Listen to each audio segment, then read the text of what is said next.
This is gonna be way long. Okay, hello, and welcome to my favorites of 2023. If you haven't noticed, I have been reading a lot this year, as evidenced by my last many videos. So we're gonna first talk about my favorite books of 2023, and then I'll share some other stories and other movies, TV shows, that kind of thing at the end. So, starting off with favorite book. Honorable mentions are Remarkably Bright Creatures, which is about an octopus that helps an old lady solve the murder of what happened to her son who disappeared 30 years ago. Sounds kind of quirky. I know, that's what I thought when I first heard this synopsis of this book, but I loved it. I thought it was delightful. Now maybe it's because I listened to the Ted Lasso soundtrack as I was reading this whole book, but if I had to say it in like a few words, I would say hopeful, optimistic, like unexpectedly charming. Unexpectedly charming. Number 2 honorable mention is The Very Secret Society of Irregular Witches. This is about a witch who learns to love and be loved in return. So this book has, the found family trope. It also addresses like childhood trauma and how the things we're taught as children really do affect us even when we've grown up and we're adults. But I loved this book. I thought it was just really heartwarming, and I just love a good found family book. It just makes me feel all warm and fuzzy inside, and that's exactly what this book did. Number 3 honorable mention is Lobizona. This is about a girl who is a werewolf and goes to a magical school, discovers a magical world full of werewolves and witches. And this book dives into topics such as gender identity, cultural identity, the mess that is immigration in the United States, and just being othered, feeling other, and so it addresses these like difficult, complex topics while also telling this like magical young adult story. And I feel like it was just balanced really beautifully. I had a fun time because of this magical story, but at the same time, I was thinking about these things. And again, if you want to hear more of my thoughts on this book, I'll have a video linked somewhere up here for you to go check out. Okay, now we're getting into the favorites category. We're moving on from honorable mentions to the favorites, and I have 6 favorite books. Starting with number 6 on the list is What Lies in the Woods. This is a thriller, and I could not set this book down. I read it all in 24 hours. This book is about a girl named Naomi. When she was a little girl, she and her friends were playing in the woods and she was stabbed 17 times and almost died. Now she's an adult, she's in her hometown, and so she reaches out, and one of these 2 friends shortly after disappears. Naomi decides to go looking for her friend, and along the way finds out that maybe things happened a little bit differently than she has always thought. It's a whole mystery. Like I said, I read this book in 24 hours. It just kept me gripped. That experience of just being so like pulled so tightly into a book, just like sucked in, reminded me why I love reading. And that is why I have this book on this list. 5th favorite book of the year is The Little Prince. This is a book about a little prince who travels in space and from planet to planet to planet, and the people he meets on each of those planets and the things he learns from each of these characters. It's a reminder that sometimes we take life too seriously, and sometimes we just need to appreciate the beauty and the simplicity of life and just have fun. Have a little bit more fun, have a little bit more childlike wonder, and it was just a good reminder for me to do all of those things. My 4th favorite book of the year is As Long as the Lemon Trees Grow. This was one of the very first books I read this year, and I've been thinking about it ever since. This is about a girl who lives in Syria among the Syrian Revolution, and because she's in this like war-torn environment, she is kind of sucked into being a nurse, a doctor at the local hospital, because before war broke out, she was a pharmacy student. And so because of her limited knowledge in medicine, she's kind of roped into becoming a doctor. She's kind of torn within herself between staying in this like dangerous and overwhelming and just sad environment, or seek her own safety and seek a new life elsewhere. And so this book dives into topics like, what is home? Do we really owe anything to our homeland, our country, or what do we owe ourselves? Discusses like grief and trauma. My 3rd favorite book of the year is Ocean at the End of the Lane by Neil Gaiman. This book introduced me to Neil Gaiman's writing. Now there's no going back. I love the way Neil Gaiman writes, so I am gonna just read as much of his work as I can, because there's something about his writing that is just like everything. Even just like mundane, like descriptions of like mundane things. It just feels kind of feels kind of whimsical, kind of magical, but also like real at the same time. It makes it seem like magic is real. Is any of this making sense? This is the book that introduced me to that. And I'm going to give you a quick synopsis. And if you haven't read this book yet, skip everything else that I say about this book because I want you to be surprised like I was when I read this book. This book is about a man who goes back to his childhood neighborhood, his childhood home after many years. And while he's there, he reflects upon a summer from his childhood and the things that transpired that summer. That's all I'm going to tell you. Stop here, skip to this timestamp, and then come back to what I'm about to say after you've read the book, okay? Okay, cool. Based on that little synopsis I told you, which is the synopsis I had going into this book, I thought it'd be cute, feeling like a Pixar movie, you know? Like he's just thinking about like the good old times, you know? Romping around in the summer with his friends, getting up to shenanigans. That's not what this book is. Nope. This book is a lot spookier than that. I was surprised by that, but I also loved being surprised by that. It, like I said, the way Neil Gaiman writes, he makes the magic feel real. It just feels like it's really happening, like it really could actually really happen. And so the fact that I'm reading this book and it's slightly spooky and I'm like, oh man, this is too real. It's sending chills down my spine. But despite all that, I was never like scared. I was never anxious or worried that it wouldn't turn out okay. I knew it would turn out okay, but I was still spooked out in the moment, you know, and I loved that. My second favorite book of the year is Mexican Gothic. I just barely talked about this in my last book review, so you can check out the details of this book in that review. But just to tell you what I loved about this book was so spooky, creepy, and that's exactly what I wanted because it was Halloween time, it was spooky season, and I had not yet been properly spooked, and so I read this right before Halloween. There's this house, okay? Our main character, Noemi, she goes to this house to save her cousin because her cousin is living in this house with her husband and his crazy spooky family. Got this like supernatural spook element, you know, like something creepy happened in this house, but you don't know what happened, and like Noemi's having these creepy dreams and all of this stuff. When those like dreams are described and there's like this creepy mist all around and it just feels evil, oh man, I could feel the evil around me. It was like I was in that book.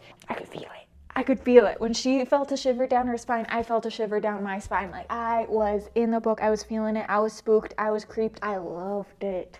It was so good. And also, because I want to sound smart, I am also going to say that this book does a really good job of exploring the topics of like colonization and like eugenics, which, you know, if you're looking for a little intellectual like sprinkle of something in there, it has that too. But I loved it for the spook. I loved it for the ghost story, okay? We've now made it to my number one favorite book of the year, and that is Tress of the Emerald Sea by Brandon Sanderson. This book made me feel like me. Let me explain. The last couple of years, I've just felt like I don't know myself anymore. Just felt lost, and I didn't know myself. I didn't know what made me happy anymore. I didn't know what I liked. I didn't know who I am. And if somebody was like, oh, what do you like? Or like, who are you? I don't know who I am. I don't know what I like. I don't know what to tell you. As I mentioned, this summer I read What Lies in the Woods. That reminded me that I love reading. Tress of the Emerald Sea just further confirmed that for me. This book just reminded me of like what I like in a story, you know? What I want in a story, what just feels like me, what I enjoy. Now that I've told you why I love the book without actually telling you what the book is about, let me tell you what the book is about. This book was inspired by Princess Bride, and specifically Brandon Sanderson's wife asking the question, why didn't Buttercup go after Wesley? When she heard that he was lost at sea, why didn't she go save him? You have Tress and her best friend Charlie. They live on this island, and one day Charlie's dad, who's the governor of the island, decides it's time. Charlie has to grow up, he has to stop fooling around, and he has to go marry some noble lady from like one of the other islands that's around them. And he promises Tress before he leaves that he's not going to do that. He's going to come back to her because he loves her. But that doesn't happen. Charlie does not come back to Tress because he's kidnapped by the evil sorceress of the Midnight Sea. And so when Charlie's family comes back and Tress finds out that he's been kidnapped by the evil sorceress, she says, you know what? I'm not giving up on Charlie. I'm going to go find him. I'm going to go kick that sorceress's butt and get him back. And so she does. Finds herself a ship, smuggles herself onto the ship, and ends up on a pirate ship off on an adventure with some pirates and a talking rat to go save her best friend from the sorceress. It's written like a fairy tale, which I love. I love fairy tales. I love the magic. I love the romance. I love in this book, the narrator is a character, just like in Princess Bride. It feels like somebody just telling you a story while you're laying in bed. And so every so often, the narrator will get a little bit distracted and start talking about something else for a couple of paragraphs and then get back to the story. And so I loved that. And that just like added like this like kind of lighthearted, the story isn't taking itself too seriously. And I liked that. There were some lines and there were some moments where they just felt like those lines, those things were for me. So here's an example. We want to imagine that people are consistent, steady, and stable. We define who they are, create descriptions to lock them on the page, divide them up by their likes, talents, and beliefs. The truth is, people are as fluid as time. We adapt to our situation like water in a strangely shaped jug, though it might take us a little while to ooze into the little nooks. Because we adapt, sometimes don't recognize how twisted, uncomfortable, or downright wrong the container is that we've been told to inhabit. What? Okay, now like this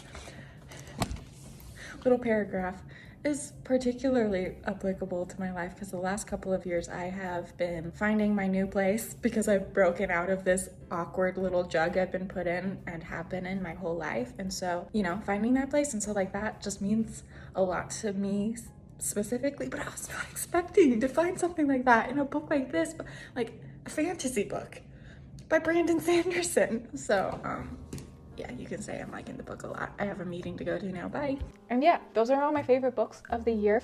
But like I said at the beginning of this video, this video is going to cover more than just books because I love stories, not just books. And so now we're going to get onto the movie and TV show section of this video, starting with Guardians of the Galaxy Volume 3. To quickly summarize what this movie is about, this movie focuses on Rocket Raccoon. In the beginning of this movie, he's shot and he is dying. And so the rest of the team, the rest of the Guardians are trying to save him. That storyline is intertwined with like flashbacks of Rocket's backstory and how he was made, how he became intelligent, talking raccoon.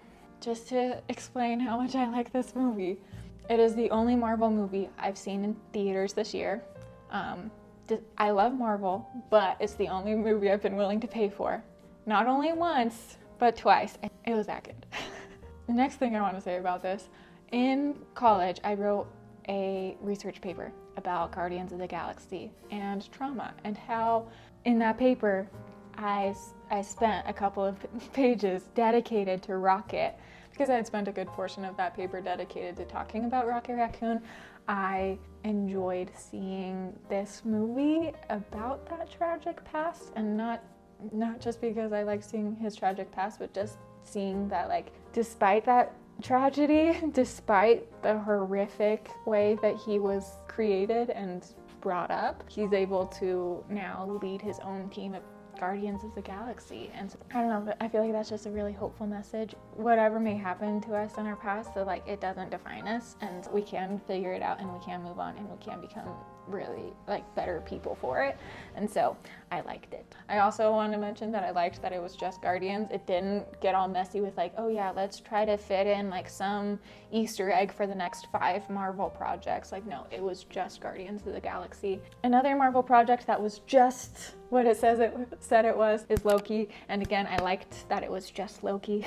In this season, Loki is trying to save the TVA and everybody else, but mostly just the TVA after Sylvie killed Kang and like basically exploded the TVA by killing He Who Remains and all that. So, and I just have to say right off the bat, I understand why it ended the way it did, but I didn't necessarily like it. I mean, I get that like all along we were gonna turn Loki from this like misunderstood villain into like this super selfless, like gonna save the whole universe hero.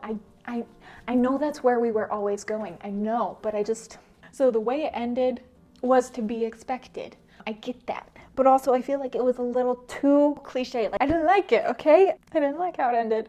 Is it because I didn't want the show to end? Maybe. Like I said, I get that it's satisfying for his character arc and everything, but I didn't want the show to end. And also I really like the cheeky, mischievous Loki that's still a hero that we see in Thor Ragnarok.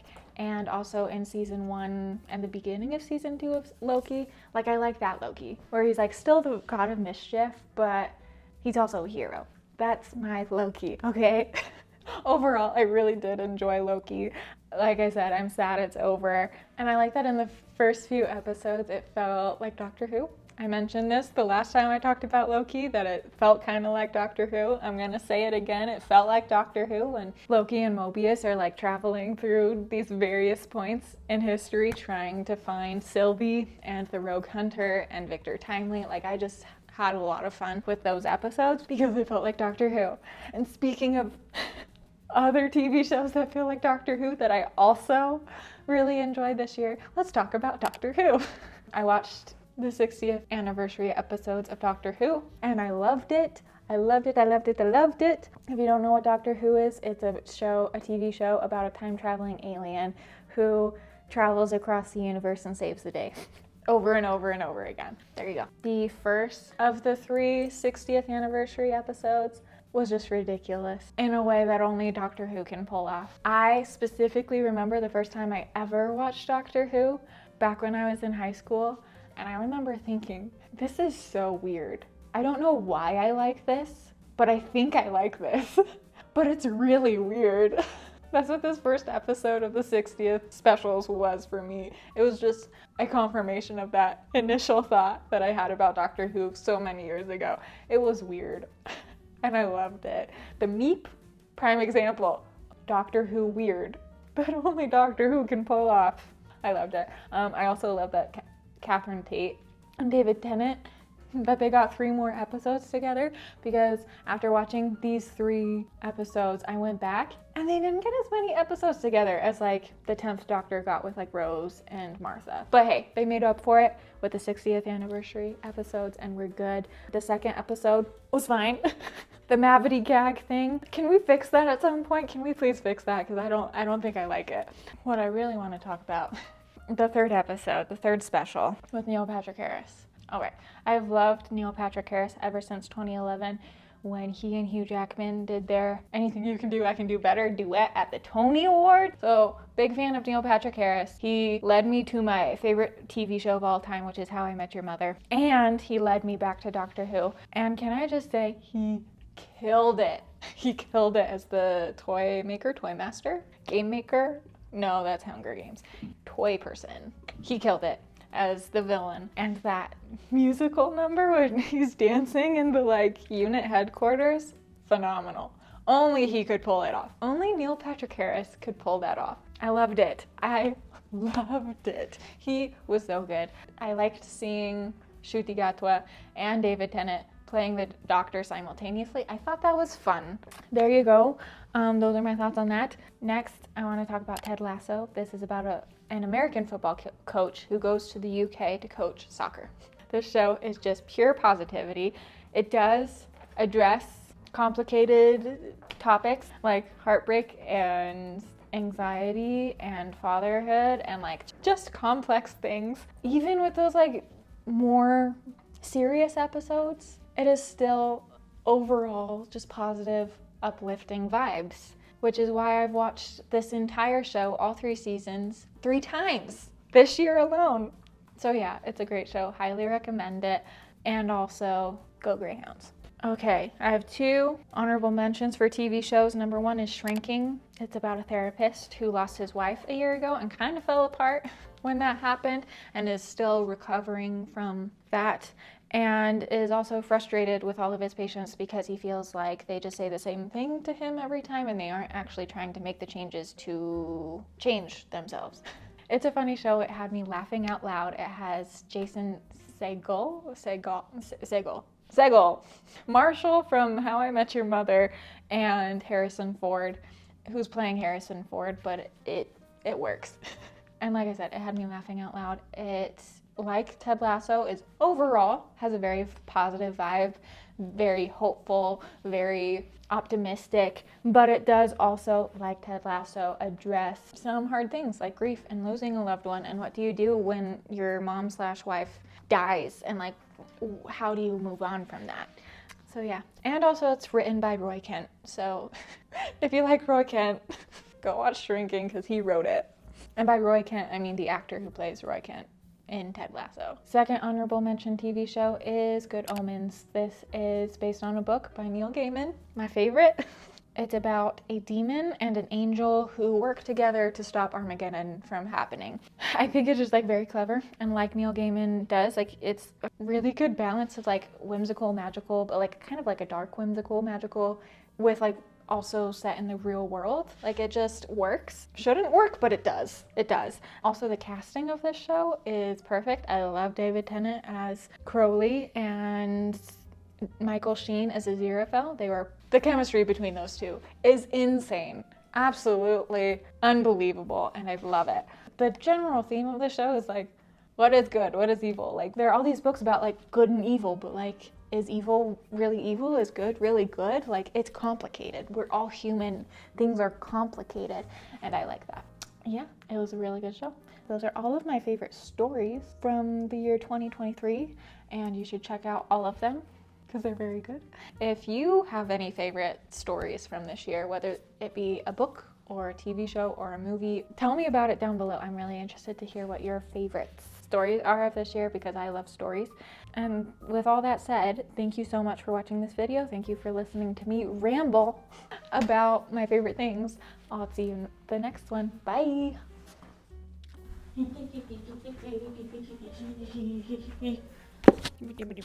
Nice.